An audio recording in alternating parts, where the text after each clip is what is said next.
बंदी छोड़ सतगुरु रामपाल जी परमेश्वर जी की जय हो। परम पिता परमात्मा सारी सृष्टि के रचनहार कुल मालिक असंख्य ब्रह्मांडों के स्वामी जगत गुरु तीनों लोकों में प्रवेश करके सबका धारण पोषण करने वाले राजाधिराज आत्माधार नाथों के नाथ देवों के देव महादेव सर्वेश्वर महेश्वर मृत्युंजय अजरो अमर आदि अनादि सनातनी प्रभु जगत पिता जगदीश्वर श्री श्री 1008 की उपाधि के वास्तविक अधिकारी अकाल मूर्त सौद स्वरूपी राम वासुदेव सर्वगतम ब्रह्म परम पूज्य प्रथम पूज्य परम संत परम पुरुष परम धनी परम दयालु सत्य कबीर हक्का कबीर अल्लाहु अकबर बाखबर अल्लाह ताला जगत के तारणहार जगत के मुक्तिदाता जगत के जगन्नाथ हारे के सहारे हिंदुओं के राम मुसलमानों के अल्लाह सिखों के वाहिगुरु ईसाइयों के मसीह दया के सागर दया निधि करुणा के सागर करुणा निधि स्वयंभू परिभू संकट मोचन कष्ट हरण मंगल करण दुख भंजन अविगत कबीर निर्विकार निर्विषम परमात्मा अलय अलेख सतगुरु आदि अनादि सतगुरु असली मर्यादा पुरुषोत्तम असली राम असली कृष्ण असली घनश्याम असली मुरारी राजाओं के राजा महाराजाओं के महाराजा शहंशाहों के शहंशाह सम्राटों के सम्राट भगवानों के भगवान अल्लाहों के अल्लाह प्रभुओं के प्रभु मसीहाओं के मसीह सच्चे वाहिगुरु बाबाओं के बाबा पीरों के पीर सेठों के सेठ जगत सेठ सावलसा सेठ सर्वगुण संपन्न अनंत कोटि कलाओं के स्वामी अनंत कोटि ब्रह्मांडों के नायक योगियों में महायोगी ध्यानियों में महाध्यानी सिद्धों में परम सिद्ध ज्ञानियों में तत्वज्ञानी ब्रह्म ज्ञानी महाज्ञानी परम ज्ञानी सर्वश्रेष्ठ ज्ञानी विज्ञानी युवा कबीर समर्थ कबीर असमवात अमित ओजा सच्चे रहनुमा करीम अल्लाह सुभान अल्लाह दुनिया के अंतिम पैगंबर 8 सितंबर 1951 से गांव धनाना जिला सोनीपत हरियाणा भारतवर्ष की पावन भूमि पे प्रकट रियल कल्कि भगवान श्री नारायण साकार हरि श्री बाबा साहेब नूर अनंत परमात्मा सच्चे दरवेश सच्चे बाखबर संत श्रोमणी सतगुरु रामपाल जी परमेश्वर जी के चरण कमल में आप और हम सभी भाई बहनों का अनंत कोटि दंडवत प्रणाम। सत्साई भाई और बहनों, बहुत बड़ी दया बहुत बड़ी मेहर पूज्य गुरुदेव भगवान की परमेश्वर रामपाल जी की जिनके शुभ आशीर्वाद से विशेष आशीर्वाद से उनके सत्संगों का संग्रह पवित्र पुस्तक ज्ञान गंगा के ऊपर वीडियो बनाने की श्रृंखला जारी है। इसी श्रृंखला में आज हमारा ये 27वें नंबर का वीडियो है। प्रत्येक वीडियो में गुरुदेव भगवान के आशीर्वाद से हमें अध्यात्म के विषय में बहुत कुछ जानने और समझने को मिल रहा है और भक्ति करने में हमारी रुचि भी बढ़ रही है। भाई और बहनों, जब तक हम अपने पवित्र सदग्रंथों से धर्म ग्रंथों से परिचित नहीं होंगे कि हमारे धर्म के धर्म ग्रंथों में भक्ति और भगवान को लेकर अध्यात्म के विषय में क्या कुछ लिखा हुआ है, क्या कुछ संकेत है, तब तक हम भक्ति मार्ग पर दृढ़ होकर नहीं लग सकते हैं। हम कोई भी मर्यादा विशेष नहीं निभा सकते हैं और ना भक्ति करने में हमारी कोई विशेष रुचि बनेगी। तो भाई और बहनों, सदग्रंथों का अध्ययन करने से और सदग्रंथों के सार को समझने से हमें हकीकत का पता चलता है कि परमपिता परमेश्वर जी ने 184 योनियों के बाद हमें एक मनुष्य जन्म क्यों दिया है, और यदि इस मनुष्य जन्म को हम बिना शास्त्र अनुकूल सत भक्ति के गवा देंगे, बर्बाद कर देंगे, हम यूं ही बिना तत्वदर्शी संत की शरण के और इस मनुष्य जन्म को बर्बाद कर देंगे, तो परमेश्वर हमसे नाराज होंगे और फिर से हमें 184 योनियों में यातना सहन करने के लिए लंबे समय के लिए भेज देंगे।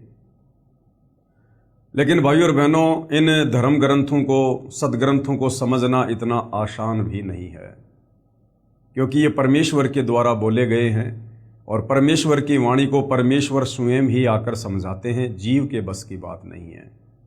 इसीलिए तो पवित्र गीता जी अध्याय 4 श्लोक नंबर 34 में गीता का ज्ञान देने वाले काल ब्रह्म ने भी हाथ खड़े कर दिए कि अर्जुन, इस तत्व ज्ञान के विषय में मुझे भी कंप्लीट जानकारी नहीं है, अगर तुझे चाहिए तो किसी तत्वदर्शी संत की खोज कर ले। तो भाई और बहनों, आज हमारा सौभाग्य कि पृथ्वी पर वह तत्वदर्शी संत सतगुरु रामपाल जी के नाम से प्रकट हैं। तो भाइयों और बहनों, इन सदग्रंथों को समझने से पहले हमने सतगुरु रामपाल जी के द्वारा सत्संगों में सुनाई गई सृष्टि रचना को समझना पड़ेगा। सृष्टि रचना को समझे बिना हम चाहे हिंदू हैं, चाहे मुसलमान हैं, चाहे सिख हैं, चाहे ईसाई हैं, हम चारों वेद, गीता जी, 18 पुराण, बाइबल, कुरान शरीफ, कुरान मजीद, तोरे, जबूर, इंजिल, गुरु ग्रंथ साहिब, हम किसी भी सदग्रंथ को नहीं समझ सकते हैं। चाहे हम संस्कृत के प्रकांड ज्ञाता हैं, चाहे हम अंग्रेजी के प्रकांड ज्ञाता हैं, चाहे हम अरबी और उर्दू के प्रकांड विद्वान हैं। भाषा केवल हमें सदग्रंथों का अध्ययन करवा सकती है, लेकिन भाषा हमें सदग्रंथों के सार से परिचित नहीं करवा सकती।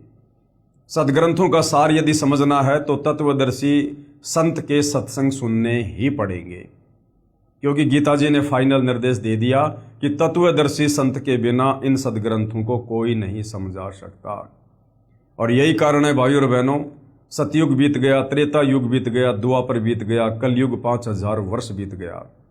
आज तक हमारे जितने भी धर्मगुरु हैं, ये केवल हमें सदग्रंथों का अध्ययन करवाते रहे और जितना इनको समझ में आया उतना ये हमें बताते रहे, जो कि आधा अधूरा ज्ञान था। और हम सदियों से शास्त्र विरुद्ध साधना करने के चलते अब इस कलयुग में सारे पुण्य नष्ट करके और पाप कर्मों की गठरी बांध कर बैठे हैं, जिस कारण से हमारे ऊपर आए दिन नई नई आपत्तियां आ रही है। तो भाइयों और बहनों, यदि ये मनुष्य जन्म प्राप्त करके इस मनुष्य जन्म को भी सफल बनाना चाहते हैं और शरीर त्यागने के बाद पूर्ण मोक्ष प्राप्त करना चाहते हैं, तो भाइयों और बहनों, जगत गुरु तत्वदर्शी सतगुरु रामपाल जी की शरण के अलावा दूसरा धरती पर कोई विकल्प नहीं है। तो आप जी थोड़ा निष्पक्ष होकर धैर्य के साथ रुचि लेकर सतगुरु रामपाल जी के YouTube पर सत्संग सुनिए। उनके द्वारा लिखित पुस्तकों को आप जी गूगल से डाउनलोड करके पढ़ सकते हैं। बाकी दूसरा अध्यात्म को समझने का कोई विकल्प नहीं है। तो इस पवित्र पुस्तक ज्ञान गंगा के ऊपर जो 26 वीडियो बन चुके हैं, आप जियों से प्रार्थना करूंगा आप जी प्रत्येक वीडियो को शुरुआत से अवश्य देखिए। और आज हमारा 27वें नंबर का वीडियो है। आज के वीडियो में हम जानेंगे कि गीता का सार क्या है। पिछले वीडियो में हमने गीता जी के सार के विषय में काफ़ी कुछ जाना। सबसे पहले तो हमने ये जाना कि वास्तव में श्री मद् भगवत गीता जी का ज्ञान किसने दिया। हम आज से पहले केवल यही समझ रहे थे कि श्री कृष्ण जी ने ज्ञान दिया। भाई और बहनों, श्री कृष्ण जी का तो केवल शरीर प्रयोग किया गया था। असल में ये जो 21 ब्रह्मांड का नकली भगवान है, ब्रह्म है, ज्योति निरंजन है, इसने श्री कृष्ण जी के शरीर में प्रेतवत प्रवेश करके और गीता जी का ज्ञान बोला। क्यों बोला? जब आप सृष्टि रचना पढ़ोगे तो पता चलेगा कि इसको प्रतिदिन पूर्ण ब्रह्म परमेश्वर कबीर साहिब जी के द्वारा 1 लाख मानव शरीरधारी आत्माओं के सूक्ष्म शरीर से निकली गंध खाने का श्राप लगा हुआ है। तो इसने आप और हमें यहाँ पर मरवाना ही मरवाना है, वो चाहे युद्ध के माध्यम से हो, चाहे बीमारी के माध्यम से हो, चाहे प्राकृतिक आपदाओं के माध्यम से हो। इसलिए इसने अपने भोजन के लिए श्री कृष्ण जी के शरीर में प्रेत की तरह प्रवेश करके गीता जी का ज्ञान बोला। अर्जुन को अपना विराट काल रूप दिखाकर डराया और जबरदस्ती अर्जुन से युद्ध करवाया। तो गीता जी का ज्ञान इस काल ने बोला है। और गीता जी का ज्ञान देते समय ये जो काल ब्रह्म है, ये अध्याय 7 श्लोक नंबर 12 से 15 में 3 गुणों की भक्ति करने के लिए मना करता है कि जो व्यक्ति तीनों गुणों की भक्ति करते हैं वो राक्षस स्वभाव को धारण किए हुए मनुष्यों में नीच दूषित कर्म करने वाले मूर्ख लोग हैं। तो भाइयों और बहनों, ये 3 गुण क्या हैं जिनकी भक्ति करने के लिए ये काल मना कर रहा है? वैसे तो मोटा मोटा आप सबको पता है कि ये 3 गुण ब्रह्मा विष्णु महेश हैं, जो इस काल के ही पुत्र हैं। और इन तीनों की भक्ति करने के लिए इनका पिता काल ब्रह्म मना कर रहा है। तो आप और हमें कैसे विश्वास हो? क्योंकि गीता जी अध्याय 7 श्लोक नंबर 12 से 15 में डायरेक्ट ब्रह्मा विष्णु महेश जी का नाम तो नहीं लिखा हुआ है, केवल 3 गुण लिखा हुआ है, त्रिगुण माया। तो भाइयों और बहनों, हिंदू धर्म के और बहुत सारे सदग्रंथ हैं जिनसे आज हम समझेंगे कि वास्तव में 3 गुण क्या हैं। क्या ब्रह्मा विष्णु महेश ही 3 गुण हैं? क्या यही 3 देवता हैं? क्या यही 3 गुण हैं? तो भाइयों और बहनों, अब हम चलते हैं पवित्र पुस्तक ज्ञान गंगा के अंदर, जो कि परम पूज्य परमेश्वर सतगुरु रामपाल जी के सत्संगों का संग्रह है और भक्तों के द्वारा इसको लिखा गया है। तो ये है पवित्र पुस्तक ज्ञान गंगा, आप जियों के सामने है। आज हम समझेंगे तीनों गुण क्या हैं प्रमाण सहित। तीनों गुण, रजगुण ब्रह्मा जी हैं, सतगुण विष्णु जी हैं और तमगुण शिव जी हैं। ब्रह्म यानी काल, जो ब्रह्मा विष्णु महेश का पिता है, दुर्गा का पति है। ब्रह्म यानी काल तथा प्रकृति, प्रकृति दुर्गा को कहते हैं। ये तीनों देवता ब्रह्मा विष्णु महेश काल और प्रकृति यानी दुर्गा से उत्पन्न हुए हैं। यानी ब्रह्मा विष्णु महेश के माता पिता कौन हैं? ये काल और दुर्गा। तथा ये तीनों देवता नाशवान हैं। ब्रह्मा विष्णु महेश, इन तीनों का जन्म होता है और तीनों की समय आने पर मृत्यु होती है। ये अजरो अमर देवता नहीं है, ये मृत्युंजय नहीं है, ये पूजा के योग्य नहीं है। अब इसका प्रमाण देखना पड़ेगा भाइयों और बहनों, वरना हम विश्वास नहीं कर पाएंगे। तो हमारे ही पवित्र सदग्रंथों में इन सब का बाकायदा प्रमाण है। गीता प्रेस गोरखपुर से प्रकाशित श्री शिव महापुराण, जिसके संपादक हैं श्री हनुमान प्रसाद पोदार, इसके पेज नंबर 110 पर अध्याय 9 रुद्र संहिता। इस प्रकार क्या लिखा हुआ इसमें? इस प्रकार ब्रह्मा विष्णु तथा शिव तीनों देवताओं में गुण हैं, परंतु शिव कौन? ये काल ब्रह्म। देखो यहां पर तीन देवता आ गए, ब्रह्मा विष्णु शिव, एक शिव यहां आ गया और एक शिव और आ गया, परंतु शिव यानी काल ब्रह्म गुणातीत है। ये शिव कौन है? ये काल है। ये अपने तीनों पुत्रों का रूप धारण करके और ये अपना खेल खेलता है।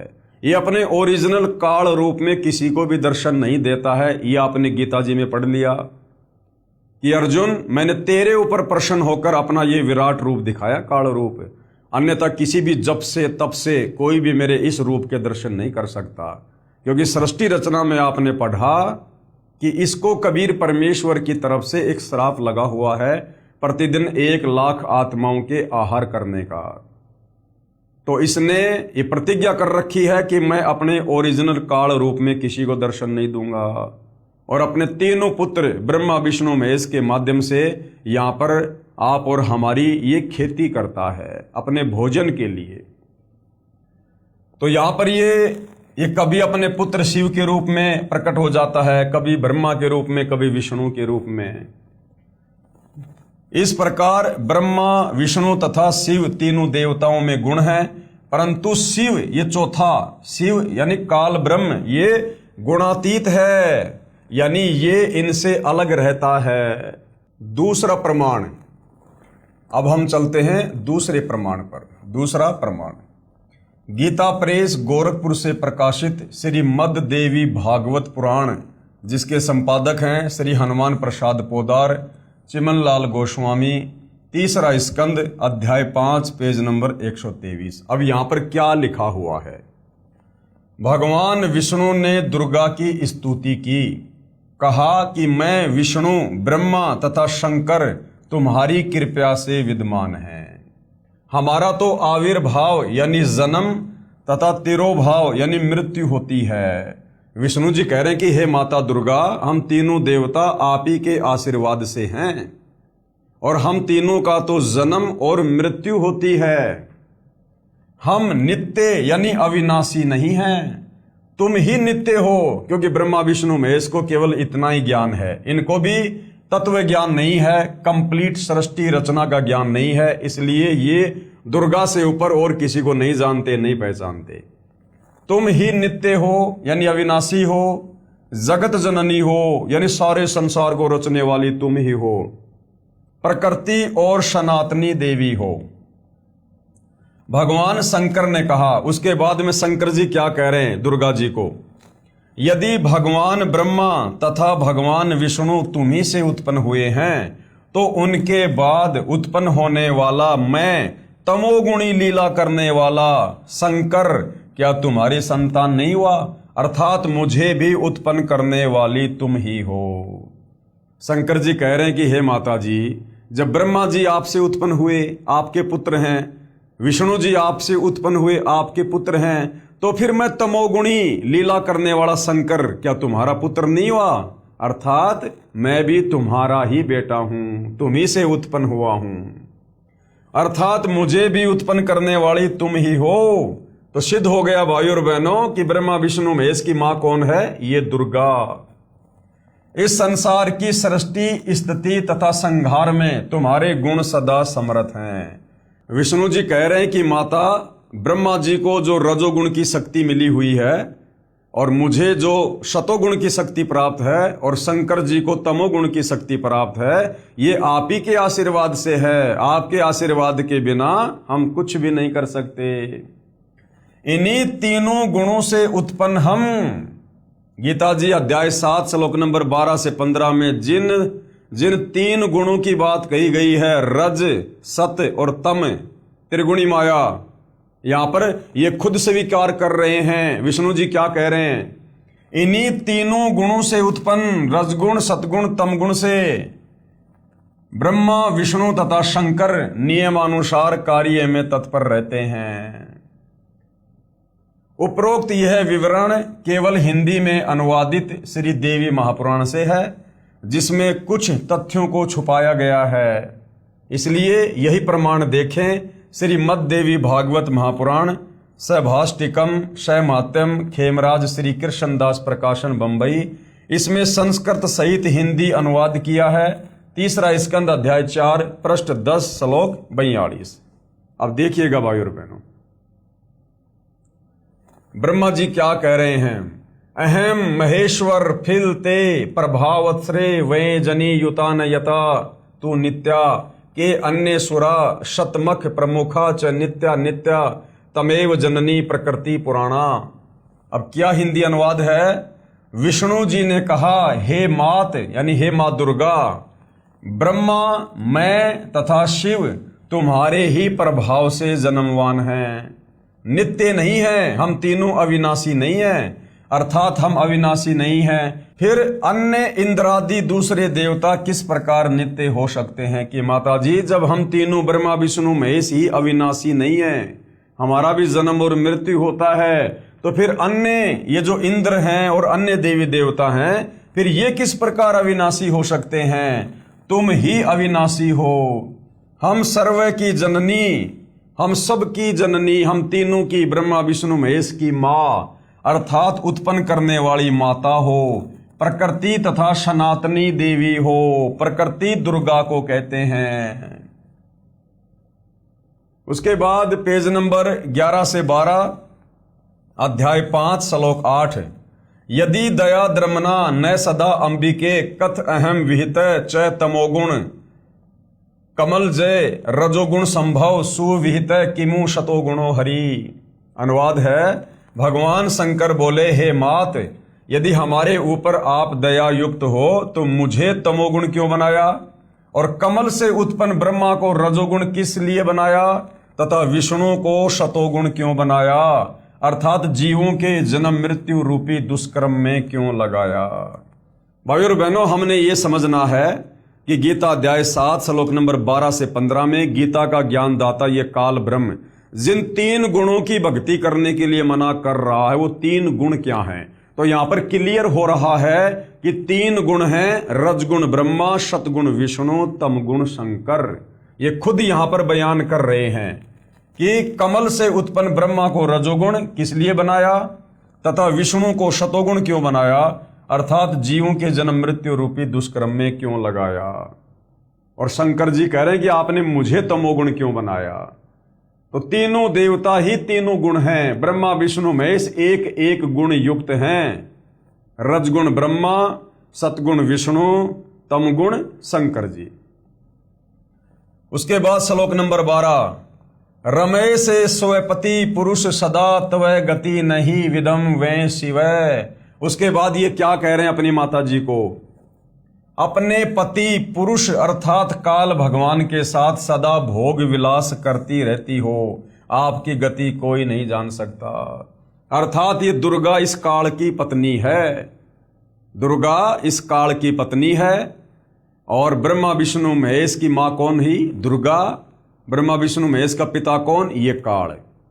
तो आज से पहले तो भाइयों और बहनों इसी बात के ऊपर पर्दा पड़ा हुआ था कि ब्रह्मा विष्णु महेश नाशवान है या फिर ये अविनाशी हैं। तो अब हमारे धार्मिक सदग्रंथ ये क्लियर कर रहे हैं कि ब्रह्मा विष्णु महेश ये तीनों देवता नाशवान है, इनका जन्म और मृत्यु होता है, ये अविनाशी नहीं है, नित्य नहीं है। और इनकी माँ ये प्रकृति अर्थात दुर्गा है और इनका पिता काल भगवान है। फिर तीसरे स्कंद में क्या लिखा है? तीसरा स्कंद पेज नंबर 14 अध्याय 5 श्लोक 43। एक मेवा द्वितीयम यत ब्रह्म वेदा वदंती वै सा किम त्वम वाष्पेशो वा किम संदेह विनिवर्ते। अनुवाद, जो कि वेदों में अद्वितीय केवल एक पूर्ण ब्रह्म कहा है, क्या वह आप ही हैं या कोई और है? मेरी इस शंका का निवारण करें। ब्रह्मा जी की प्रार्थना पर देवी ने कहा। आपने सृष्टि रचना में सुना कि जब प्रथम बार समुद्र मंथन में इस काल के आदेश से दुर्गा ने ब्रह्मा जी को 4 वेद दिए। ब्रह्मा जी ने चारों वेदों को पढ़ा तो पता चला कि कोई ब्रह्म है, वो साकार है, तेजोमय शरीर है, नर आकार है। तो ब्रह्मा ने फिर अपनी माता दुर्गा से पूछा कि माता, ये ब्रह्म कौन है? वेदों में तो लिखा कि कोई ब्रह्म है, और मैं आपसे पूछा करता था कि मेरा पिता कौन है, तो आप कह दिया करती थी कि मैं तेरा पिता हूं, मैं तेरी मां हूं। लेकिन वेदों में तो ब्रह्म कोई और है। तब दुर्गा ने हकीकत बतानी पड़ी कि बेटा ब्रह्म है, लेकिन वो तुझे दर्शन नहीं देगा।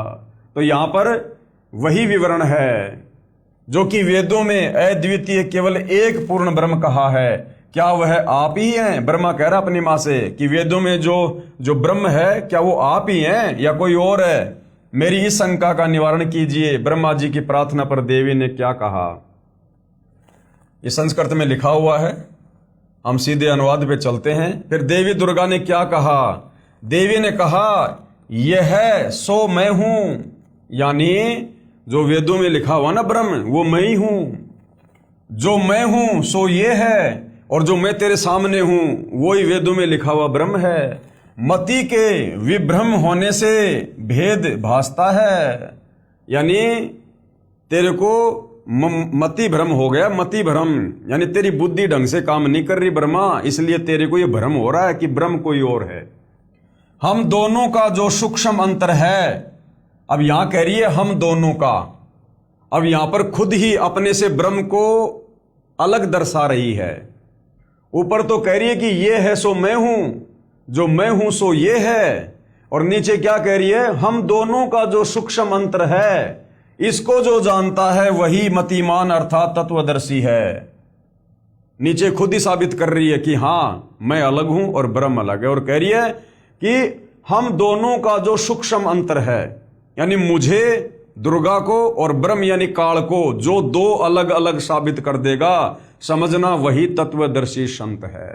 तो भाइयों और बहनों, ये अद्भुत कार्य इन धार्मिक सदग्रंथों का निचोड़ निकालकर इस धरती पर वर्तमान में केवल सतगुरु रामपाल जी ने किया है। सतगुरु रामपाल जी के सत्संग करने से पहले इस पृथ्वी पर किसी को दुर्गा के पति का भी नाम नहीं पता था। सब दुर्गा को माता कहते थे, माता दुर्गा, माता दुर्गा माता। सिंदूर लगाती है, 16 श्रृंगार करती है, लेकिन आज तक हमारा कोई भी धर्मगुरु ये नहीं बता पाया कि दुर्गा का पति कौन है। अगर हम उसको मां कह रहे हैं तो उसका पति भी तो होगा। वो अपनी मांग में सिंदूर भर रही है, कुंवारी लड़की तो सिंदूर नहीं भरती। तो भाइयों और बहनों, ये सारा का सारा खजाना हमारे धर्म ग्रंथों में था, लेकिन तत्व ज्ञान के अभाव में ये हमारे नादान धर्मगुरु हमें निष्कर्ष निकाल कर नहीं दे पाए। तो ऊपर तो कह रही है, ब्रह्मा जी को झूठ बोल रही है कि यह है सो मैं हूं, जो मैं हूं सो यह है। मति के विभ्रम होने से भेद भासता है। हम दोनों का जो सूक्ष्म अंतर है, यानी मेरा और काल के बीच में जो रिश्ता है, इसको जो जानता है वही मतिमान अर्थात तत्वदर्शी है। वह संसार से पृथक होकर मुक्त होता है, इसमें संदेह नहीं है। जो इस रहस्य को जान लेता है कि ये दुर्गा कौन है और काल कौन है और इनका आपस में क्या संबंध है, कहते हैं वो भगत फिर यहां से अपनी मुक्ति करवा लेता है, क्योंकि वो तत्वदर्शी संत की शरण में है। तत्वदर्शी संत की शरण में आए बिना इस भेद को पृथ्वी पर कोई नहीं जान सकता। उसके बाद ये संस्कृत है, आप जी पढ़ सकते हैं इस पवित्र पुस्तक से। हम सीधा इसके अनुवाद पे चलते हैं। संकट उपस्थिति होने पर सुमरण से ही मैं तुमको दर्शन दूंगी। दुर्गा ने कहा कि बेटा ब्रह्मा, यदि कभी तेरे ऊपर कोई संकट आ जाए तो मेरा सुमरण कर लेना, मैं उपस्थित हो जाऊंगी, तेरी मदद करूंगी।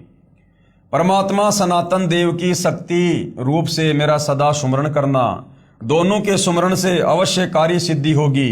ब्रह्मा जी बोले, इस प्रकार संस्कार कर शक्ति देकर हमको विदा किया। विष्णु के निमित्त महालक्ष्मी, शिव के निमित्त महाकाली और हमको महासरस्वती देकर विदा किया। और दूसरी बार जब समुद्र मंथन होता है तो उसमें ये दुर्गा अपने ही 3 रूप बनाकर समुद्र में छुप जाती है। और उसके बाद में सावित्री रूप में तो ब्रह्मा जी से शादी कर लेती है, और लक्ष्मी रूप में विष्णु जी से, और पार्वती रूप में शंकर जी से। क्या क्या कहा जा रहा है? ब्रह्मा जी बोले, इस प्रकार संस्कार कर शक्ति देकर हमको विदा किया। विष्णु के निमित्त महालक्ष्मी और शिव के निमित्त यानी शिव के साथ महाकाली, और हमको यानी ब्रह्मा जी कह रहा कि मुझे महासरस्वती देकर विदा किया। इन तीनों की शादी कर दी गई समुद्र मंथन पर। अनुवाद, मेरा शरीर सूत्र रूप कहा जाता है, परमात्मा ब्रह्म का स्थूल शरीर कहता है। क्या कह रही है कि परमात्मा यानी ब्रह्म का स्थूल शरीर कहा जाता है। उस ब्रह्म का स्थूल शरीर है, वो निराकार नहीं है। कह रही है उसका स्थूल शरीर है। अब जिसका स्थूल शरीर है तो वो साकार हुआ। और हमारे धर्मगुरु कहा करते थे कि ब्रह्म निराकार है, ब्रह्म निराकार है। अब आगे भाइयों और बहनों, उपरोक्त पुराण वाक्यों का सार। अब जो पुराण हैं, क्या इन पुराणों में भी ये लिखा हुआ है कि रजगुण ब्रह्मा है, सतगुण विष्णु है, तमगुण शंकर जी है? भाई श्री देवी भागवत ने तो क्लियर कर दिया, श्री शिव महापुराण ने क्लियर कर दिया कि ब्रह्मा विष्णु महेश ही तीनों देवता हैं और ये ही तीनों गुण हैं। रजगुण युक्त ब्रह्मा जी हैं, सतोगुण युक्त विष्णु जी हैं और तमोगुण युक्त शंकर जी हैं। यही तीनों देवता हैं और यही तीनों गुण हैं।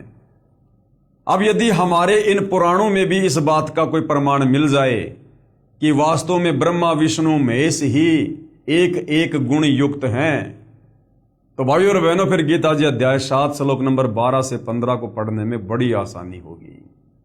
उपरोक्त पुराण वाक्यों का सार स्पष्ट हुआ कि श्री ब्रह्मा जी रजगुण है, श्री विष्णु जी सतगुण है तथा श्री शिव जी तमगुण है।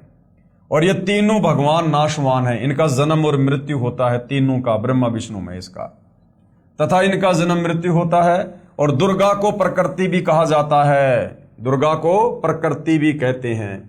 और दुर्गा का पति ब्रह्म यानी क्षर पुरुष ये काल है, और ये उसके साथ में पति पत्नी व्यवहार यानी रमण विलास करती रहती है। दुर्गा तथा ब्रह्म दोनों स्थूल शरीर में यानी आकार में हैं, निराकार नहीं हैं।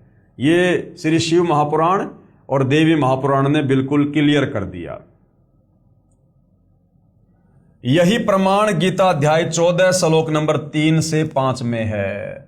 गीता ज्ञान दाता ब्रह्म यानी क्षर पुरुष ये काल कह रहा है कि ये प्रकृति अर्थात दुर्गा तो मेरी पत्नी है, मैं इसकी योनि अर्थात गर्भाधान स्थान में बीज स्थापना करता हूं, अर्थात पति पत्नी व्यवहार करता हूं, जिससे सर्व प्राणियों की उत्पत्ति होती है।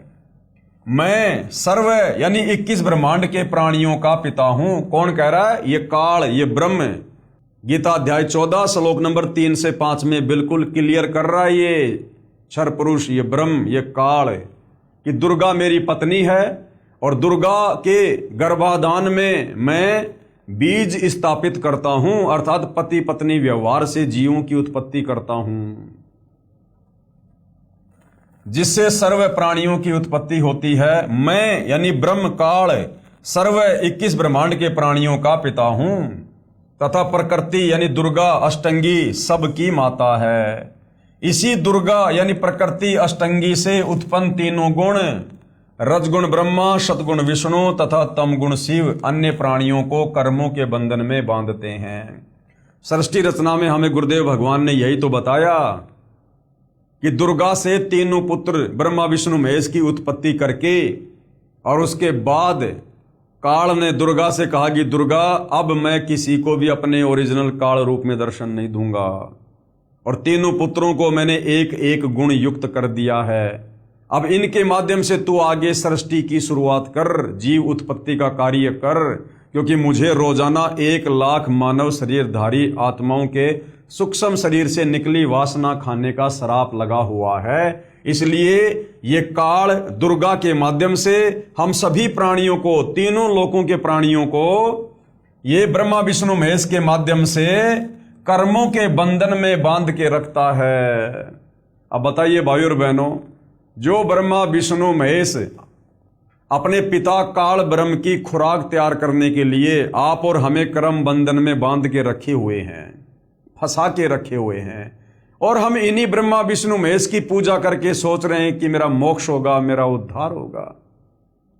कसाई बकरे और बकरियां ला रहा है काटने के लिए, और वो बकरे और बकरियां उस कसाई को अपना मालिक समझकर उसको प्यार से चाट रहे हैं। तो भैया बताओ फिर कैसे बात बनेगी?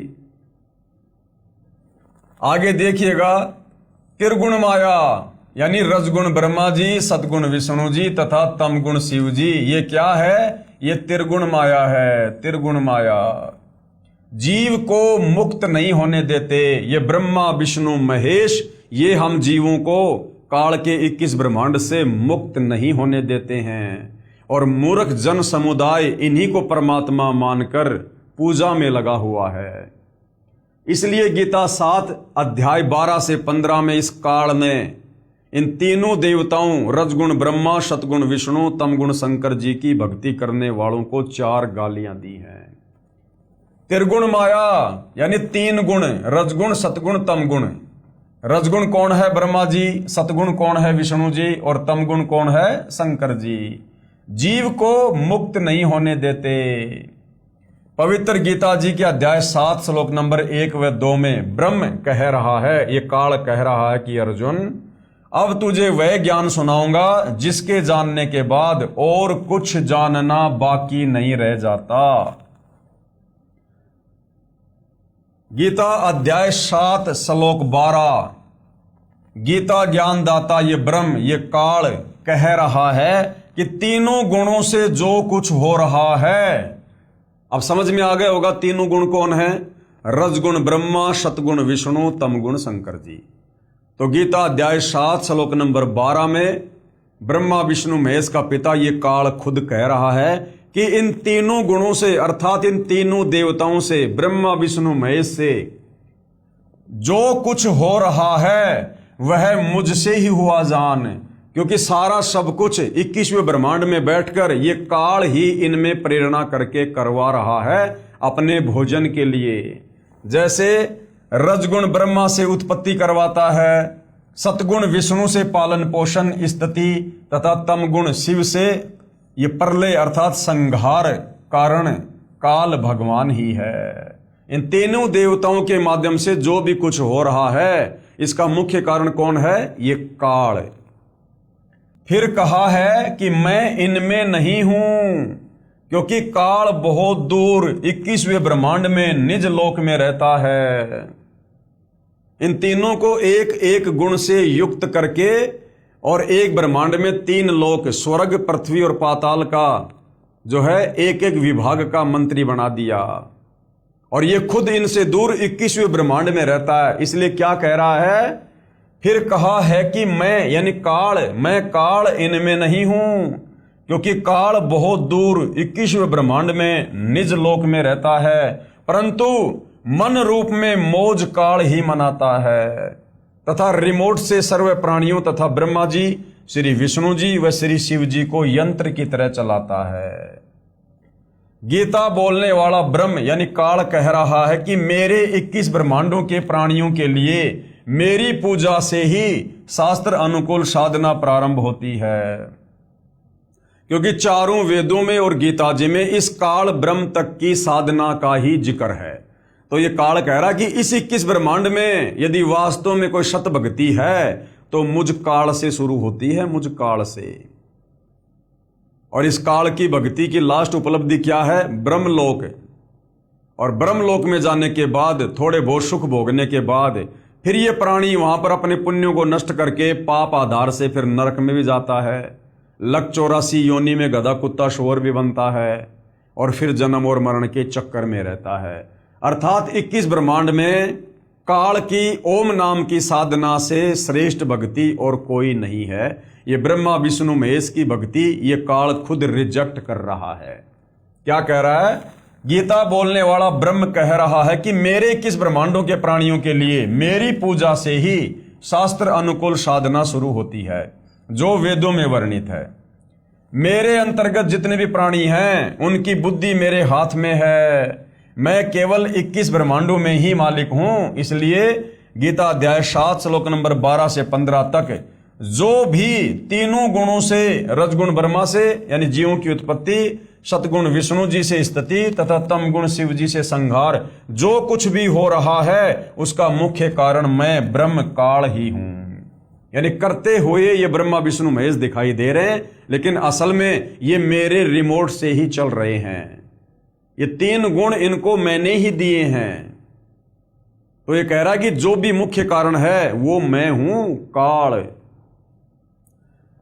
और ये ऐसा क्यों करता है? हमने सृष्टि रचना में पढ़ा, क्योंकि काल को 1 लाख मानव शरीरधारी प्राणियों के शरीर को मारकर मैल को खाने का शाप लगा हुआ है। यानी ये सूक्ष्म शरीर से निकली वासना को तपतशिला पर भून भून के खाता है।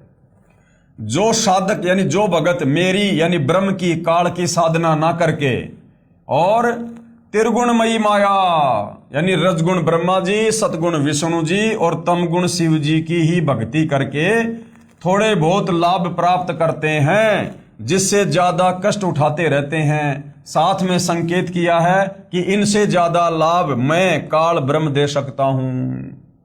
ये कह रहा कि ब्रह्मा विष्णु महेश की भक्ति साधना से तो मुझ काल की साधना लाख गुना उत्तम है।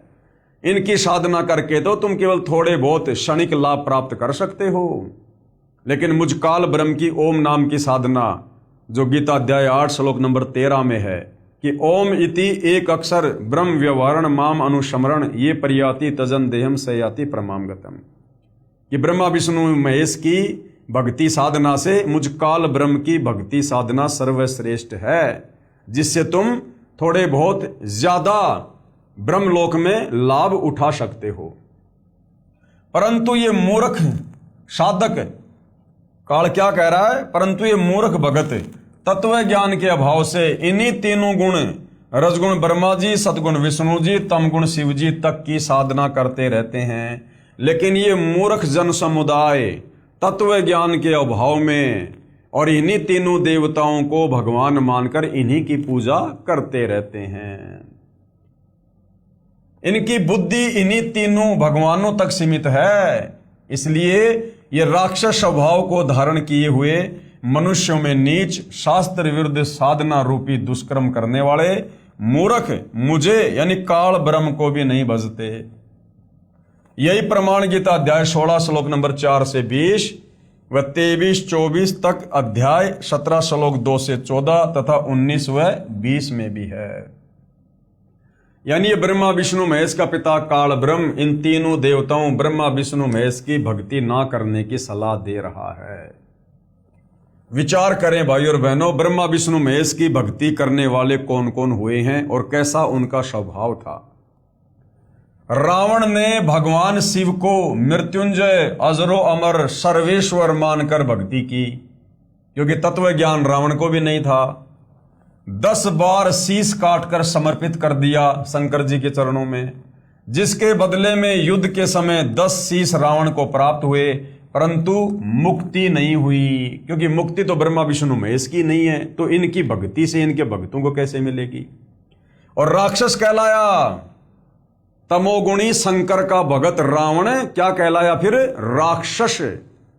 इसलिए गीता अध्याय 7 श्लोक नंबर 12 से 15 में काल कह रहा है कि जो इन्हीं तीनों गुणों की भक्ति पर लगे रहते हैं वो राक्षस स्वभाव को धारण किए हुए मनुष्यों में नीच दूषित कर्म करने वाले मूर्ख मुझ काल की भक्ति भी नहीं करते। ये दोष रावण के गुरुदेव का है, जिस नादान नीम हकीम गुरु ने वेदों को ठीक से ना समझकर अपनी सोच से और तमोगुण युक्त भगवान शंकर को ही पूर्ण परमात्मा बताया, तथा भोली आत्मा रावण ने झूठे गुरुदेव पर विश्वास करके जीवन व अपने कुल का नाश किया।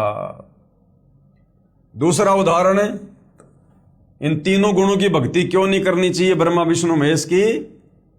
एक भस्मागिरी नाम का भगत था, जिसने शिवजी तमोगुण को ही इष्ट मानकर यानी भगवान मानकर शीर्षासन क्या होता है, ऊपर को पैर नीचे को शीश करके 12 साल तक साधना की।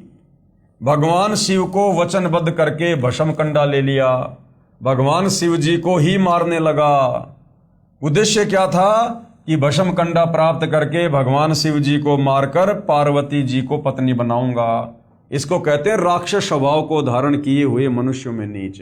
ये भस्मागिरी तमोगुणी शंकर को अपना भगवान मानकर उसकी भक्ति कर रहा है, उसके घर के आगे 12 साल तक ऊपर को पैर नीचे को सिर करके भक्ति कर रहा है।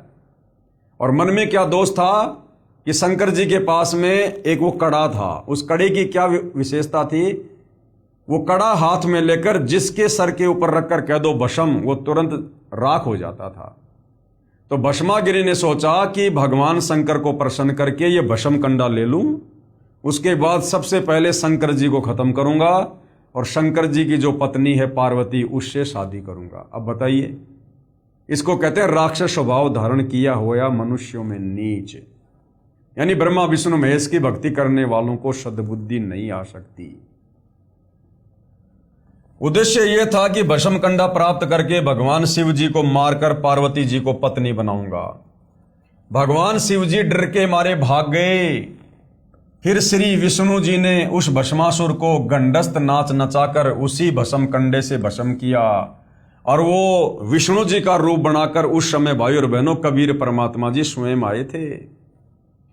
वह शिवजी तमोगुण का साधक राक्षस कहलाया और आगे चलकर वो भस्मागिरी भस्मा राक्षस कहलाया। उसके बाद हिरण्यकशिपु ने भगवान ब्रह्मा जी रजोगुण की साधना की तथा राक्षस कहलाया, अपने बेटे भगत प्रहलाद का दुश्मन हो गया और भगवान ने नरसिंह रूप धारण करके उसकी छाती फाड़नी पड़ी अपने भगत की। अर्थात तीनों गुणों की भक्ति करने वाले साधकों की यह दशा है भाई और बहनों। तो सोचो, वर्तमान में हम जो भक्ति कर रहे थे या दुनिया तत्व ज्ञान के अभाव में ब्रह्मा विष्णु महेश को परमात्मा मानकर भक्ति कर रही है, तो उनके साथ क्या होगा। एक समय आज सन 2006 से लगभग 335 साल पहले हरिद्वार में हर की पैड़ियों पर शास्त्र विधि रहित साधना करने वालों के कुंभ पर्व की परबी का संयोग हुआ। यानी तीनों गुणों के उपासक ब्रह्मा विष्णु महेश के भगत हरिद्वार में हर की पैड़ियों पर कुंभ के मेले में गए नहाने के लिए। वहां पर सभी ये त्रिगुण उपासक यानी ब्रह्मा विष्णु महेश के उपासक, रजगुण ब्रह्मा, सतगुण विष्णु, तमगुण शंकर के भगत, ये महात्मा जन स्नानार्थ यानी नहाने के लिए पहुंचे। गिरी, पुरी, नाथ, नागा आदि भगवान श्री शिवजी तमोगुण के उपासक तथा वैष्णव भगवान श्री विष्णु जी सतोगुण के उपासक। प्रथम स्नान करने के कारण नागा तथा वैष्णव साधुओं में घोर युद्ध हो गया। श्री शंकर जी और श्री विष्णु जी के भक्तों में आपस में युद्ध हो गया कि पहले हम नहाएंगे, प्रथम स्नान को लेकर। और क्या हुआ फिर, लगभग 25,000 त्रिगुण उपासक यानी ब्रह्मा विष्णु महेश के वो उपासक आपस में लड़ के मृत्यु को प्राप्त हुए, काट दिया एक दूसरे को।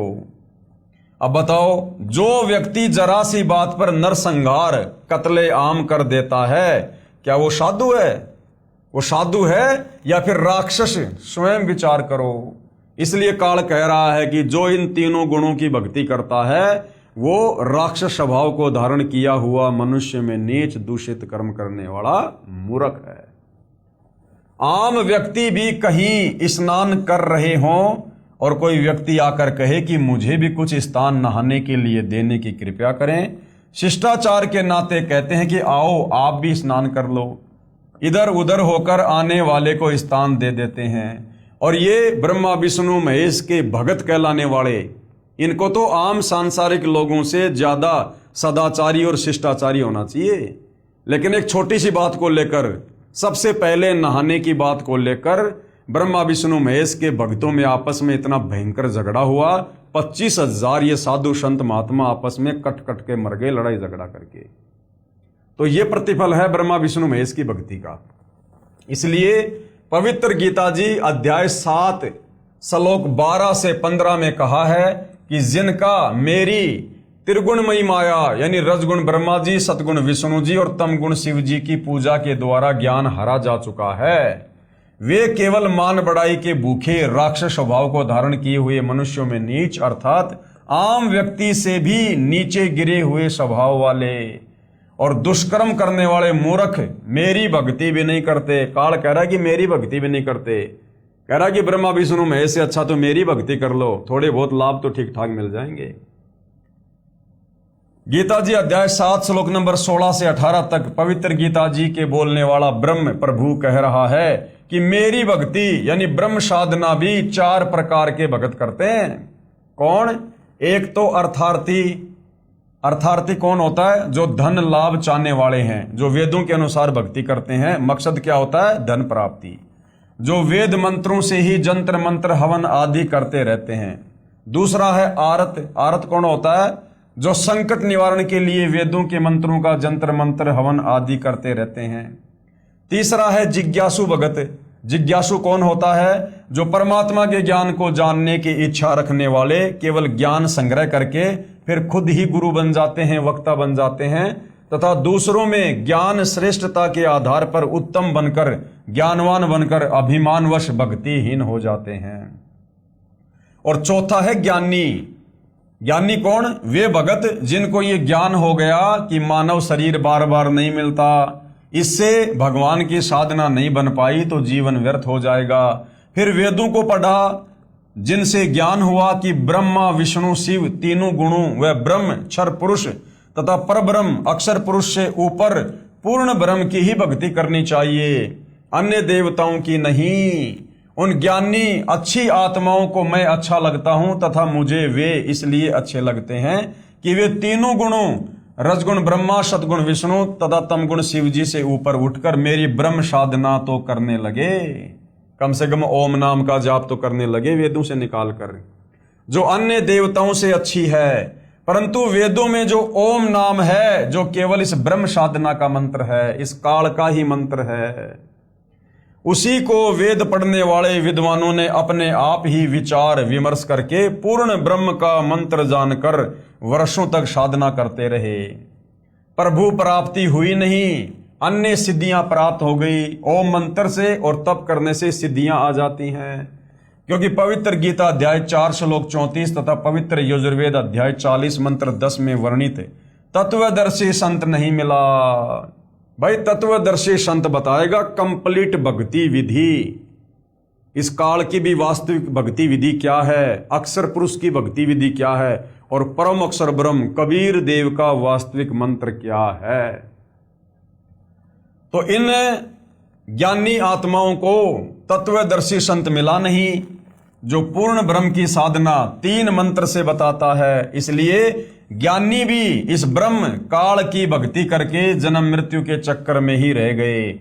इसलिए गीता अध्याय 7 श्लोक नंबर 18 में कह रहा है कि मेरी साधना भी, मेरी भक्ति भी अनुतमाम अर्थात घटिया है, अश्रेष्ठ है।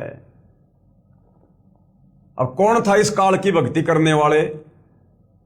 अब भाई और बहनों, इस काल ब्रह्म की ओम नाम की साधना करने वाले कौन कौन साधक हुए हैं और क्या उनको उपलब्धि हुई?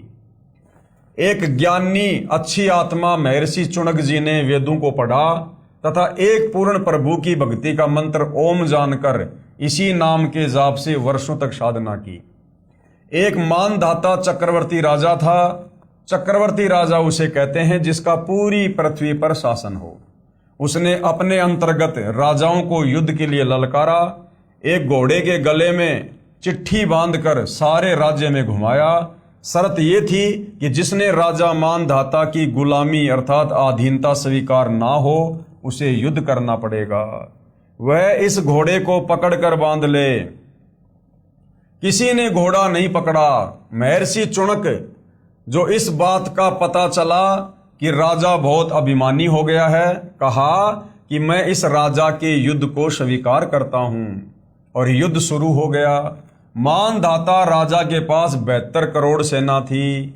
उसके 4 भाग करके एक भाग 18 करोड़ सेना से महर्षि चुणक पर आक्रमण कर दिया। दूसरी ओर महर्षि चुणक जी ने अपनी साधना की कमाई से यानी ओम नाम की कमाई से 4 बम बना लिए तथा राजा की चारों भाग सेना का विनाश कर दिया। यानी 72 करोड़ सेना को चुणक ऋषि ने समाप्त कर दिया। अब बताओ भाई और बहनों, इस काल की साधना से जीव को सद्बुद्धि नहीं आ सकती। अब महर्षि चुणक जी घर से निकले थे परमात्मा प्राप्ति के लिए, भक्ति साधना करने के लिए, और वो अपना कार्य कर रहे थे। उधर से राजा मानधाता ने अपना घोड़ा छोड़ दिया। अब महर्षि चुणक को चाहिए था कि भाई राजा लोग अपना काम करेंगे और मैं भगत हूं, मैं अपना काम करूंगा। बीच में टांग नहीं अड़ानी चाहिए थी, लेकिन बीच में ये टांग जबरदस्ती इस काल में चुणक ऋषि में प्रेरणा करके अड़वा दी। क्योंकि जब तक हम तत्वदर्शी संत की शरण में नहीं होंगे तब तक हम इस काल के अधीन रहते हैं। हमारी बुद्धि का रिमोट, चाहे ब्रह्मा विष्णु महेश है, चाहे कोई बहुत बड़ा कोई सिद्ध है, चाहे महात्मा है, उन सब की बुद्धि का रिमोट इस काल बलि के हाथ में होता है। जब चाहे जिसकी बुद्धि ऑन कर दे, जब चाहे जिसकी बुद्धि ऑफ कर दे। और जब हम तत्वदर्शी संत की शरण में आ जाते हैं उसके बाद ये काल हमारे से 100 कदम दूर रहता है। फिर ऐसी दुर्भावना, ऐसा अहंकार, ऐसी मान बढ़ाई भगत के ऊपर नहीं छाती है। विशेष श्री ब्रह्मा जी, श्री विष्णु जी, श्री शिव जी तथा ब्रह्म व परब्रह्म की भक्ति से पाप तथा पुण्य दोनों का फल भोगना पड़ेगा। पुण्य तो स्वर्ग में तथा पाप नरक में। फिर 84 लाख प्राणियों के शरीर में नाना यातनाएं भोगनी पड़ती हैं। जैसे ज्ञानी आत्मा श्री चुणक जी ने जो ओम नाम के जाप की कमाई की, उससे कुछ तो सिद्धि शक्ति यानी 4 वो पुतलियां बनाकर, एटम बम बनाकर वो समाप्त कर दी सेना को मार के, जिससे महर्षि कहलाया। कुछ साधना फल को यानी थोड़ी बहुत साधना उसकी बची ओम नाम की, तो महास्वर्ग में भोग कर फिर नरक में जाएगा तथा फिर 84 लाख प्राणियों के शरीर धारण करके कष्ट पर कष्ट सहन करेगा। जो 72 करोड़ प्राणियों यानी सैनिकों का संहार वचन से किया था उसका भोग भी भोगना होगा। अब वो चुणक ऋषि फिर क्या बनेगा? कुत्ता। उसके सर में कीड़े पड़ेंगे। वो कीड़े कौन होंगे? वो 72 करोड़ सेना। तो काल तक की साधना का ये फल है, उसका भोग भी भोगना होगा। चाहे कोई हथियार से हत्या कर दे, चाहे वचन रूपी तलवार से, दोनों को समान दंड भगवान देता है। जब उस महर्षि चुणक जी का जीव लग 84 योनि भोगते भोगते जब वो कुत्ते के शरीर में होगा, उसके सिर में जख्म होगा, उसमें कीड़े बनकर उन सैनिकों के जीव अपना प्रतिशोध लेंगे। कभी टांग टूटेगी, कभी पिछले पैरों से अर्धंग होकर केवल अगले पैरों से घिसड़ कर चलेगा तथा गर्मी सर्दी का कष्ट, असहनीय पीड़ा नाना प्रकार से भोगनी ही पड़ेगी। अब भाई और बहनों, इस प्रकार का कष्ट इस काल तक की साधना में यहाँ पर 21 ब्रह्मांड में बना ही रहेगा, जब तक हमें तत्वदर्शी संत और उनके द्वारा शास्त्र अनुकूल भक्ति साधना नहीं मिलेगी। इसलिए पवित्र गीता जी बोलने वाला ब्रह्म यानी काल, गीता अध्याय 7 श्लोक नंबर 18 में स्वयं कह रहा है कि ये सब ज्ञानी आत्माएं हैं, ये है तो अच्छी, उदार, नेक, परंतु पूर्ण परमात्मा की 3 मंत्र की वास्तविक साधना बताने वाला तत्वदर्शी संत ना मिलने के कारण ये सब मेरी ही अनुतमाम यानी अति अश्रेष्ठ गति की आस में ही आश्रित रहे। यानी भगत हैं तो बेचारे बहुत अच्छे, जो घर से निकले थे परमात्मा प्राप्ति के लिए और इन्होंने वेदों को पढ़ा। अब वेदों में भाई और बहनों जानकारी तो है परमात्मा की, लेकिन भक्ति का मंत्र है इस काल का। तो इन नादानों ने सोचा कि ये ओम नाम का मंत्र पूर्ण परमात्मा का ही है, इन्होंने जी जान लगा दी। लेकिन ये तो काल का मंत्र है। अंत में काल के लोक में पहुंच गए, वहां थोड़े बहुत दिन महास्वर्ग में रहते हैं, उसके बाद फिर लग 84 योनि में, फिर नरक में, फिर जन्म और मरण के चक्कर में। तो इस प्रकार से काल की साधना भी घटिया है, अनुतमाम है। ये खुद गीता अध्याय 7 श्लोक नंबर 18 में स्वयं ही कह रहा है। अर्थात मेरी साधना भी अश्रेष्ठ है। इसलिए पवित्र गीता जी अध्याय 18 श्लोक 62 में कहा है। अब इस काल ब्रह्म ने खुद की साधना को तो घटिया बता दिया, फिर सही साधना क्या है, श्रेष्ठ साधना क्या है, उसके विषय में ये खुद गीता अध्याय 18 श्लोक 62 में क्या कह रहा है कि हे अर्जुन, तू सर्व भाव से यानी और सारी पूजा छोड़ दे और उस परमात्मा की शरण में चला जा जिसकी कृपया से ही तू परम शांति तथा सनातन परम धाम यानी सतलोक को प्राप्त होगा। अब भैया उसकी जानकारी केवल तत्वदर्शी संत के पास है। तो वर्तमान में पूर्ण ब्रह्म परमात्मा कबीर साहिब की वो 3 मंत्र वाली कंप्लीट साधना वर्तमान में सतगुरु रामपाल जी परमेश्वर जी के पास है, जिसके विषय में गीता अध्याय 17 श्लोक नंबर 23 में कहा है, ओम तत् सत इति निर्देश ब्रह्मण त्रिविध समर्थ।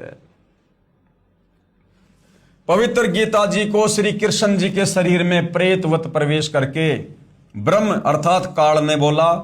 फिर कई वर्षों बाद पवित्र गीता जी तथा पवित्र चारों वेदों को महर्षि वेद व्यास जी के शरीर में भूत की तरह प्रवेश करके स्वयं ये ब्रह्म क्षर पुरुष द्वारा लिपिबद्ध भी स्वयं ही किए हैं। इनमें परमात्मा कैसा है, कैसे उसकी भक्ति करनी है तथा क्या उपलब्धि होगी, ज्ञान तो पूर्ण वर्णन है, परंतु पूजा की विधि यानी जो मंत्र हैं वो केवल इस ब्रह्म क्षर पुरुष काल तक के हैं, अर्थात ज्योति निरंजन काल तक की ही है।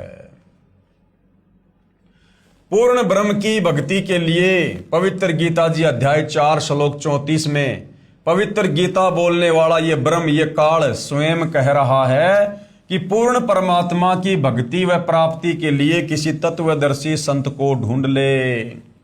तो भाई और बहनों, आज आप और हमारा परम सौभाग्य है, परम सौभाग्य कि आज वो तत्वदर्शी संत धरती पर प्रकट है और उस तत्वदर्शी संत की भूमिका खुद कबीर परमेश्वर ही निभाता है।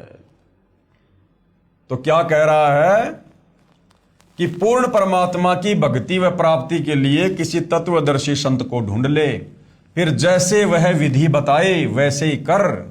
पवित्र गीता जी को बोलने वाला प्रभु यानी काल कह रहा है कि पूर्ण परमात्मा का पूर्ण ज्ञान व भक्ति विधि मैं नहीं जानता। अपनी साधना के बारे में गीता अध्याय 8 के श्लोक 13 में कहा है कि मेरी भक्ति का तो केवल एक ओम अक्षर है, जिसका उच्चारण करके यानी ओम ओम करके अंतिम श्वास तक जाप करने से मेरी वाली परम गति को प्राप्त होगा। कहां? ब्रह्मलोक में जाएगा। ब्रह्मलोक से फिर वापस जन्म मरण में आएगा, लक 84 में नरक में। फिर गीता अध्याय 7 श्लोक 18 में कहा है कि जिन प्रभु चाहने वाली आत्माओं को तत्वदर्शी संत नहीं मिला तो पूर्ण ब्रह्म की साधना जानता हो, जो पूर्ण ब्रह्म की साधना जानता हो, इसलिए वे उदार आत्माएं मेरे वाली अनुतमाम यानी घटिया अति अनुतम परम गति में ही आश्रित हैं।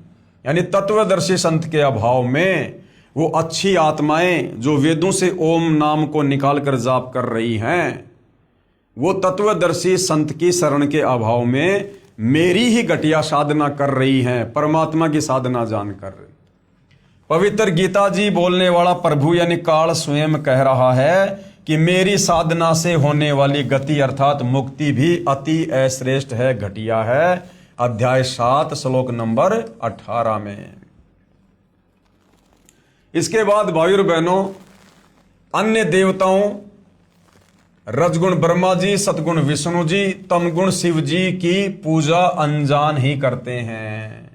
यानी जिनको तत्व ज्ञान नहीं है, आध्यात्मिक ज्ञान नहीं है, वो नादान लोग ही ब्रह्मा विष्णु महेश यानी तीनों गुणों की भक्ति करते हैं। अध्याय 7 के श्लोक 20 में कहा है कि जिसका संबंध अध्याय 7 के श्लोक 15 से लगातार है। श्लोक 15 में कहा है कि त्रिगुणमयी माया जो रजगुण ब्रह्मा जी, सतगुण विष्णु जी, तमगुण शिव जी की पूजा तक सीमित है तथा इन्हीं से प्राप्त क्षणिक सुख के द्वारा जिनका ज्ञान हरा जा चुका है, ऐसे असुर स्वभाव को धारण किए हुए नीच व्यक्ति, दुष्कर्म करने वाले मूर्ख मुझे भी नहीं बचते। कौन कह रहा है? ये काल। फिर गीता अध्याय 7 के श्लोक 20 में उन भोगों की कामना के कारण जिनका ज्ञान हरा जा चुका है, वे अपने स्वभाववश प्रेरित होकर अज्ञान अंधकार वाले नियम के आश्रित अन्य देवताओं को पूजते हैं।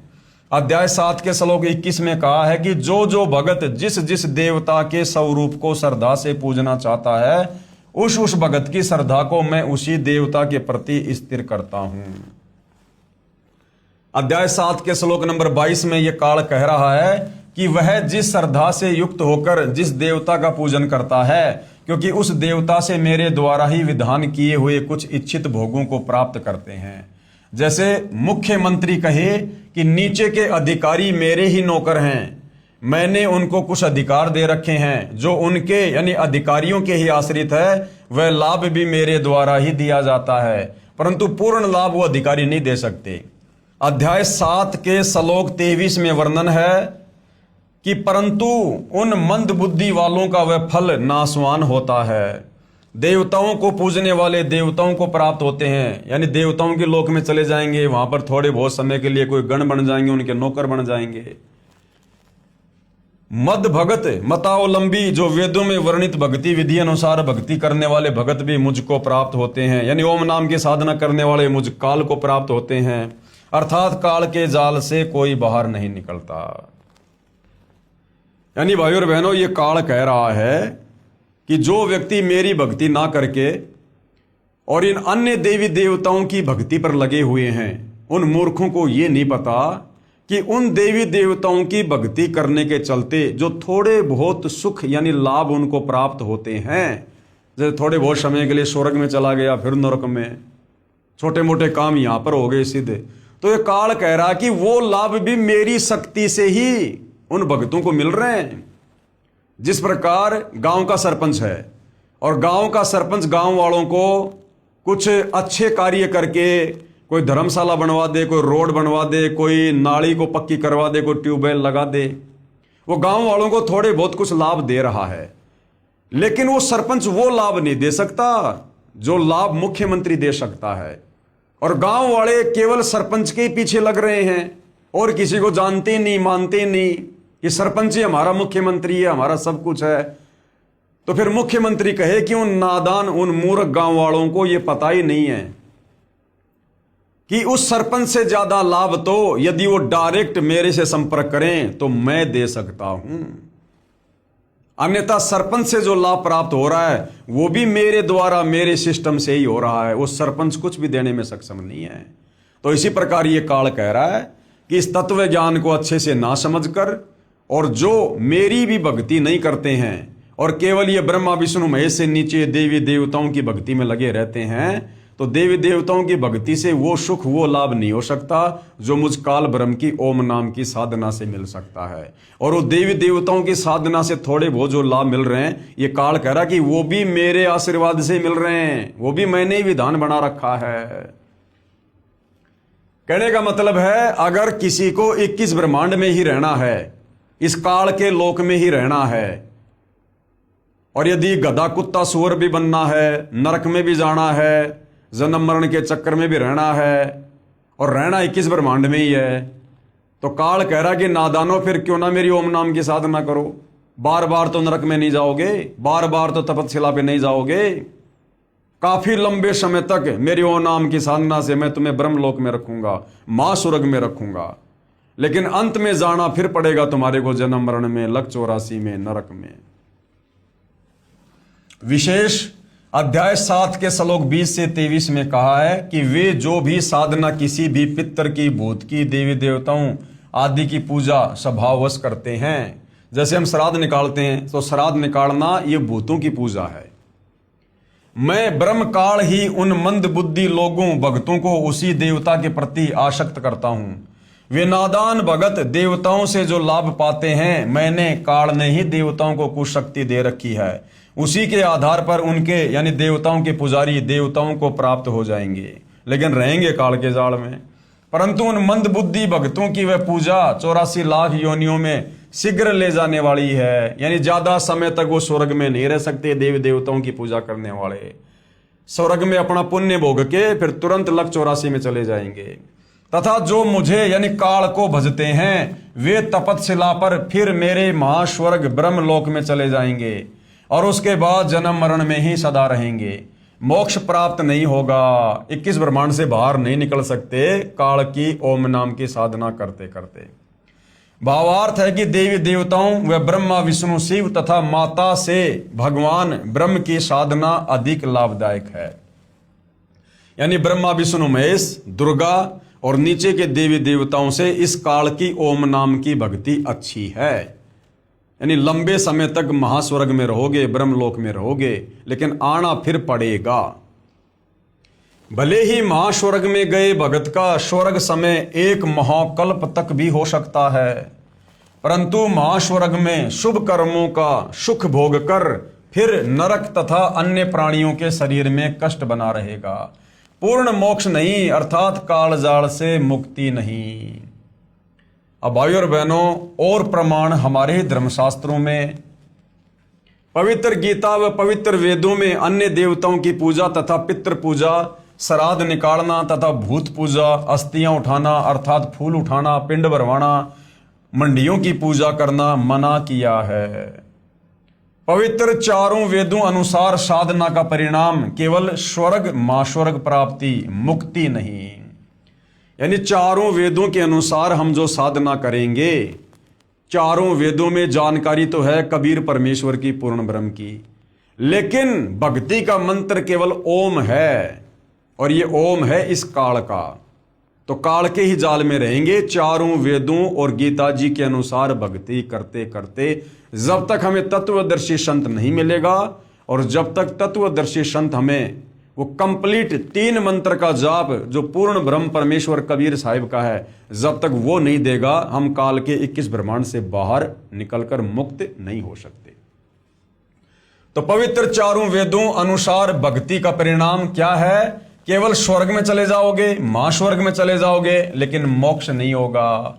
फिर जन्म मरण में, फिर लक 84 में गधा कुत्ता सुअर, फिर नरक में, फिर तपतशिला पर।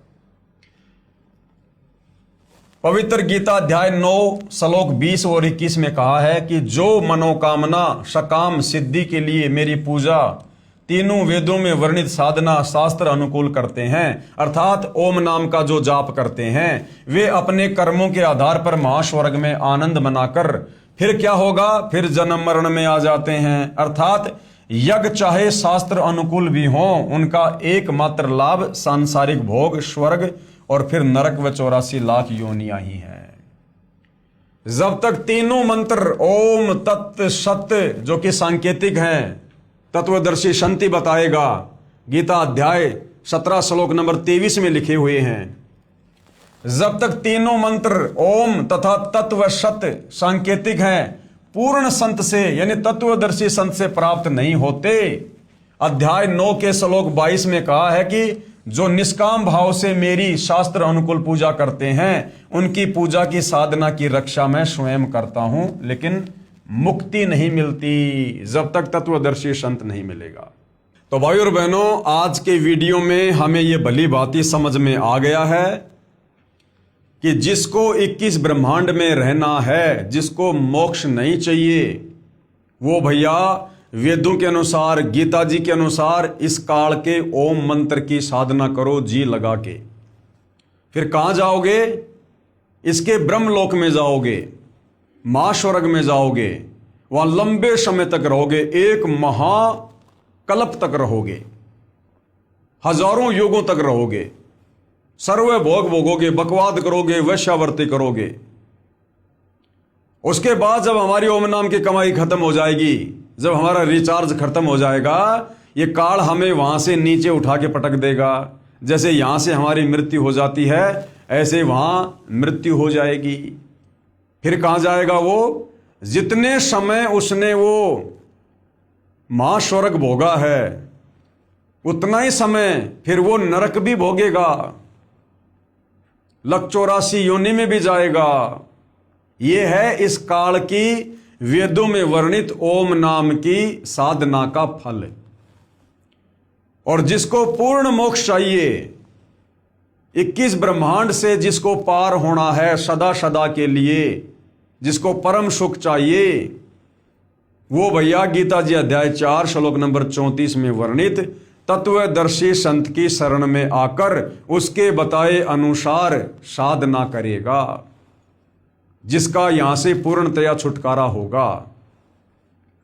और ये काल कह रहा है कि मेरे जो 3 बेटे हैं ब्रह्मा विष्णु महेश, जिनको त्रिगुणी मयी माया का नाम दिया गया है, जो एक एक गुण युक्त हैं, रजगुण ब्रह्मा, सतगुण विष्णु, तमगुण शंकर।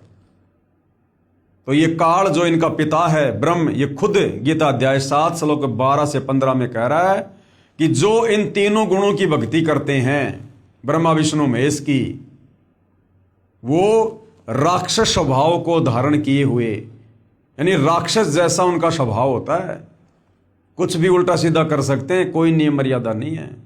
मनुष्यों में नीच दूषित कर्म करने वाले, शराब वो पीते, मांस वो खाते, जुआ वो खेलते, चोरी वो करते, गंदी नजर वो रखते।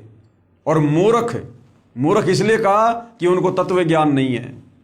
तत्व ज्ञान के बिना ये लोग ब्रह्मा विष्णु महेश की भक्ति कर रहे हैं। तो ब्रह्मा विष्णु महेश की भक्ति करने वालों को पवित्र गीता जी अध्याय 7 श्लोक 12 से 15 में ब्रह्मा विष्णु महेश का पिता खुद 4 गालियां दे रहा है, 4 गालियां।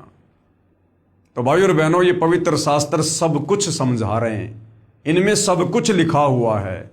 बस तत्व ज्ञान के अभाव में हमारे नादान धर्म गुरु, जो केवल संस्कृत भाषा के ज्ञाता थे, लेकिन तत्व ज्ञान के अभाव से इन धर्मशास्त्रों का निष्कर्ष निकालकर हमें नहीं बता पाए और हमें शास्त्र अनुकूल साधना से दूर रखा, जिस कारण से हमारे पूर्वज आज वो प्रेत योनि में है, भूत योनि में है, और आज उनकी तृप्ति के लिए आप और हमारे से श्राद्ध निकलवाए जा रहे हैं, उनके लिए भोजन बनवाया जा रहा है। अरे भैया, यदि वो स्वर्ग में बैठे, उनकी मुक्ति हो गई, तो क्या स्वर्ग में भोजन नहीं है क्या भोजन भी यहां से भेजना पड़ेगा? और साल में 16 दिन श्राद्ध निकाल के क्या उनकी 365 दिन की भूख समाप्त हो जाएगी क्या? ये भी हमारे को मूर्ख बना रखा है।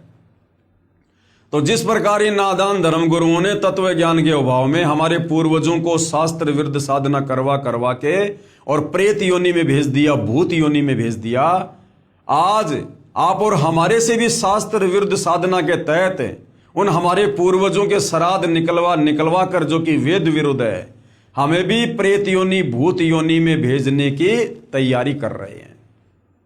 तो भाई, ये वर्तमान के शिक्षित भगत समाज के ऊपर है कि आप जी ने इस काल बलि के अंडर में रहकर, इस काल बलि के अधीन जो शक्तियां हैं, आपने उन्हीं की साधना करनी है और इस काल बलि के जाल में फंसे रहना है, या फिर आपने गीता अध्याय 4 श्लोक 34 के अनुसार तत्वदर्शी संत सतगुरु रामपाल जी की शरण में आकर उनके बताए अनुसार भक्ति करके सदा सदा के लिए, यानी युगों युगों से हम जो यहाँ पर तपतशिला का कष्ट, नरक का कष्ट, महानरक का कष्ट, 184 योनियों का कष्ट, जन्म मरण और बुढ़ापे का कष्ट भोग रहे हैं, क्या हम इससे बाहर निकलना चाहते हैं? क्या उस परम धाम, शाश्वत स्थान, सतलोक को प्राप्त करना चाहते हैं? क्या सदा सदा के लिए अजरो अमर अविनाशी होना चाहते हैं? सर्व सुख भोगना चाहते हैं? तो उसके लिए भाई तत्वदर्शी सतगुरु रामपाल जी की शरण में आकर उनके बताए अनुसार आजीवन मर्यादा में रहकर भक्ति करनी पड़ेगी। दूसरा कोई विकल्प नहीं है। हाँ, मान बढ़ाई और अहंकार वश आप जो मर्जी कर लो, कुछ भी कर लो, यहां पर कोई किसी का हाथ नहीं पकड़ेगा, कोई किसी को जबरदस्ती भक्ति नहीं करवा पाएगा। लेकिन फिर यह शरीर छूटने के बाद क्या होगा, फिर क्या क्या कष्ट भोगने पड़ेंगे, वो हमारे धर्मशास्त्र भली भांति बता रहे हैं। तो भाई और बहनों, आज आप और हमारा सौभाग्य उन तमाम आत्माओं का जो समय रहते सतगुरु रामपाल जी परमेश्वर जी की शरण में आकर शास्त्र अनुकूल भक्ति कर रहे हैं। और भाई और बहनों, हमारे द्वारा ये थूक बिलोना, अर्थात ये वीडियो बना बना के समझाना केवल इसलिए है कि आप हमारे भाई बहन हो। हम सब एक परमेश्वर कबीर साहिब के बच्चे हैं और हम सब अपनी नादानी के चलते सतलोक से इस काल के चक्कर में यहाँ पर आए हुए हैं और यहाँ हम असहनीय कष्ट भोग रहे हैं। ये मनुष्य जन्म प्राप्त करके थोड़े बहुत हमें पूर्व जन्म की भक्ति के आधार से सुख हो जाते हैं। कोई सरकारी अफसर बन जाता है, कोई अधिकारी बन जाता है, कोई बिजनेसमैन बन जाता है, कोई मंत्री बन जाता है और सोचते हैं कि हम जो ये साधना कर रहे हैं ब्रह्मा विष्णु महेश की, देवी देवताओं की, बस इसी साधना से हमारे ठाट बाट हो रहे हैं। ये हमारी बहुत ही छोटी सोच है, हमारी आध्यात्मिक ज्ञानहीनता है। ये काल हमें मनुष्य जन्म देकर मूर्ख बना देता है, थोड़े बहुत सुख देकर। ये ना भूलो, इस मनुष्य जन्म से पहले हम गधे थे, कुत्ते थे, सुअर थे, गोबर खा रहे थे, लेटरिन खा रहे थे। हमें कोई गाड़ियों में नहीं घुमाता था, हमें कोई सुबह सुबह चाय बिस्कुट दूध नाश्ता फल फ्रूट नहीं देता था, कोई हमें पहनने को कपड़े नहीं देता था, नहाने को पानी नहीं मिलता था। ऊपर से असहनीय कष्ट, गर्मी सर्दी बरसात ओले आंधी भूख प्यास सब कुछ सहन करनी पड़ रही थी। तो भाई और बहनों, ये जानकारी देने के लिए कबीर परमात्मा स्वयं सतलोक से चलकर तत्वदर्शी संत की भूमिका करके हमें सृष्टि रचना समझाते हैं कि जो गलती हम नादानों ने सतलोक में की थी हमें वो गलती याद दिलाते हैं। और जो तत्वदर्शी संत की बातों पर यकीन कर लेता है, शास्त्रों से सर्व प्रमाण देखकर वो अपना जीवन फिर से सफल कर लेता है। इसलिए भाई और बहनों, आप जियों तक ये जानकारी पहुंचाई जा रही है। तो आज के वीडियो में केवल इतना ही। कल परमेश्वर के आशीर्वाद से फिर सेवा में हाजिर होंगे। यदि ज्ञान समझ में आ रहा है तो अविलंब सतगुरु रामपाल जी से नाम दीक्षा प्राप्त करें और मुक्ति के मार्ग में आगे बढ़ें। तो भाई और बहनों, आज की वीडियो में केवल इतना ही। पूज्य गुरुदेव भगवान हम सबको आशीर्वाद दें, सद्बुद्धि दें, हमारा मार्गदर्शन करें, हमें आज्ञा दें। बंदी छोड़ सतगुरु रामपाल जी परमेश्वर जी की जय हो।